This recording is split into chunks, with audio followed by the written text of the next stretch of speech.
Almost 1 out of every 2 PhD students never actually finishes their degree. Just think about that for a second. These are people who've been top students their entire lives, brilliant researchers who suddenly just quit. So, what's going on? Why are so many smart, hardworking people walking away? Is it that they're not good enough? Or is the system itself just broken? Today, we're going to dig into the real reasons so many PhD students leave. Yeah, 50%, that's the number that kind of haunts academia, a 50% dropout rate. And here's the kicker. This isn't some new thing. Research shows this has been the reality in North America for the last 50 years. Half of the brightest minds who start this journey just don't make it to the end. And that right there, that gets to the real heart of it. This isn't a story about a bunch of individual people failing. When a number is that high for that long, you have to stop looking at the students and start looking at the structure itself. We're talking about a systemic problem, not a personal one. So let's tackle this 50% question head on. For a while, early research tried to figure out what was different between the students who finished and those who didn't. And they came up completely empty. Turns out they were looking in all the wrong places. Here's the bottom line. Quitting a PhD program almost never has to do with a student's intelligence or how hard they work. It's about a system that puts you under immense financial pressure, it fosters isolation, and honestly, it can be devastating for your mental health. It's about the structural realities of what a modern doctorate has become. All right, let's start with the most obvious pressure: money. Because pursuing a PhD isn't just a commitment of your time and your brain power. It's a profound financial decision, and one with really long-term consequences. There's this concept in economics called opportunity cost, and for PhD students, it is massive. Think about it. While your friends are building careers, getting promotions, buying houses, you're in a lab or a library, living on a tiny stipend and putting all those life milestones on hold. It's the price you pay for what you're not doing. And I mean, just look at the actual numbers. The average income for a PhD student is around $22,000 a year.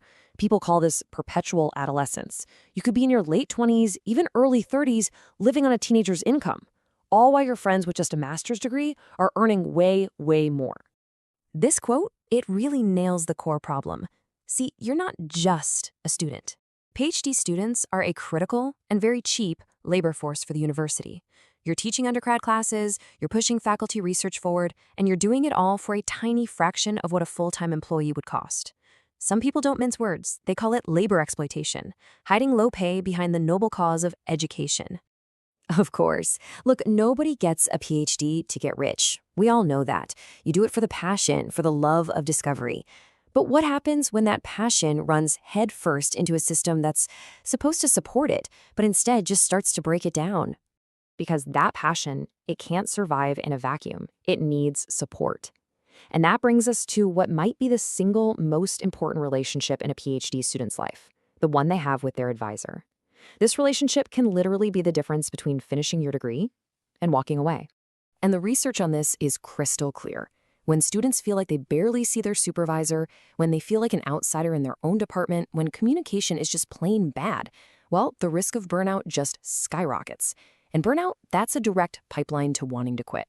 A lack of support isn't just a bummer, it's one of the main reasons people leave. So you take all these pressures, the financial stress, the isolation, the high-stakes drama with your advisor, and you mix it all together.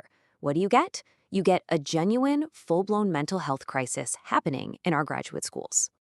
This data is just staggering. An international study found that graduate students are 6 times more likely to experience depression and anxiety than everybody else. 6 times. Let that sink in. This isn't just about grad school is stressful. This is a public health issue hiding inside our university.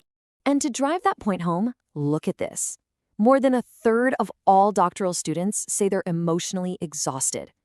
Just totally and completely burned out. And why wouldn't they be?